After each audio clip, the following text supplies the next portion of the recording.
Especially a big round of applause for Raja Najabat Sahab for always, being there, so actively promoting the cause of Kashmir, day and night working, and the dignitaries that are invited today, especially His Excellency Lord Mayor Stoke, Majid Khan Sahab, and the very dynamic Lord Mayor of Manchester, Miss Yasmin Dar Sahiba, to Asma Khwaja Sahiba, and to all the dynamic speakers, especially Afshan Tehseen Bajwa Sahiba, and Assalamu alaikum to all of you. And yes, this topic is very, very dear to my heart. The role of women, youth, and also, of course, the diaspora. We're all here together. We have a lot of youth also sitting here, and we have the diaspora, the very powerful, influential diaspora from the West. And at the same time, the women of Kashmir. I think it's very important that when we focus on this struggle for the right to self-determination, we forget many a times the human cost, the emotional cost. We talk about the atrocities, we talk about the visuals.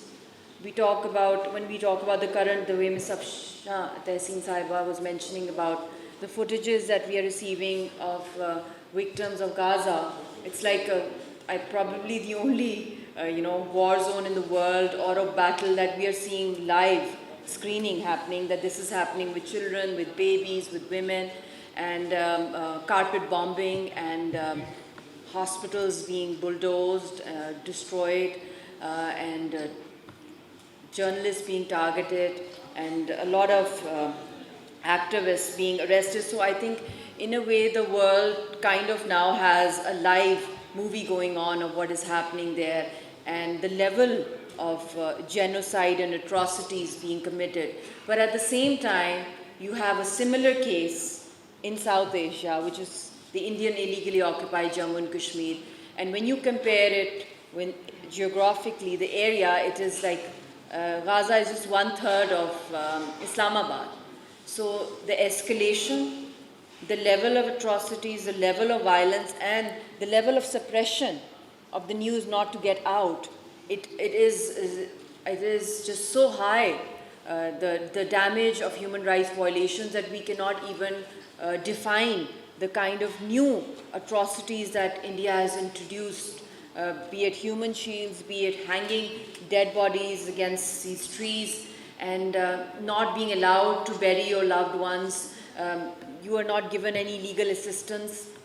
Unilateral court decisions are taken against political prisoners. Our entire movement, our democratic, peaceful movement to right to self-determination is being eliminated.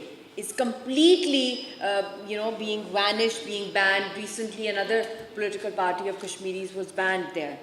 So in such an environment, what women go through, what children go through, pellets, phosphorus shells, white phosphorus, and underground torture cells, and so many other things. I don't know when this Iron Curtain will be lifted.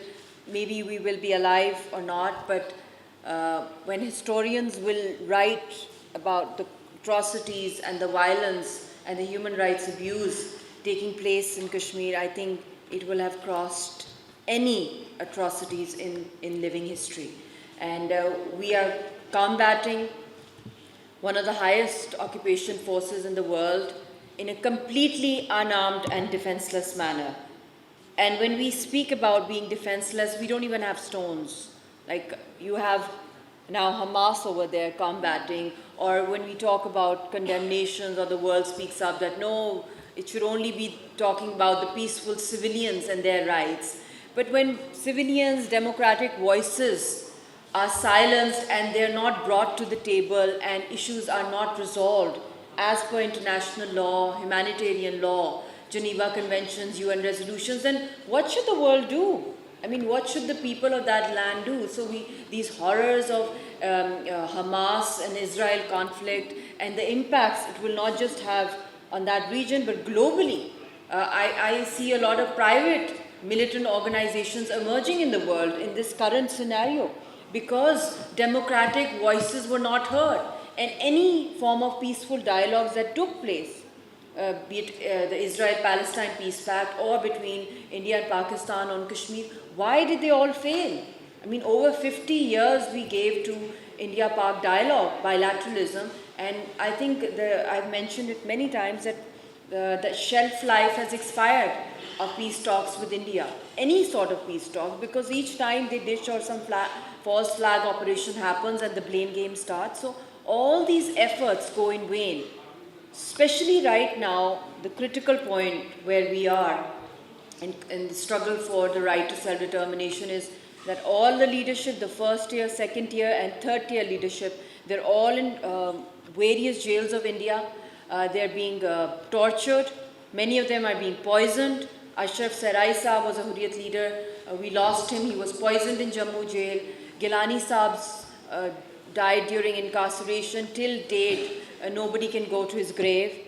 Yasin Saab, they're planning to hang him in 2024, which is the election year in India. And he has no lawyer. He's not being produced physically. And Musarrat Alam, Asyan Rabi, Shabir Shah Saab, all of them are critically ill and they are being locked up. So how to go forward if all these voices are silenced? Because we have very influential diaspora of Kashmiris sitting in UK, and they have a voice and a say in the world, that I think you should question the world on this, that if all the peaceful political voices, the Gandhian voices are silenced, they are hanged, then what is the solution?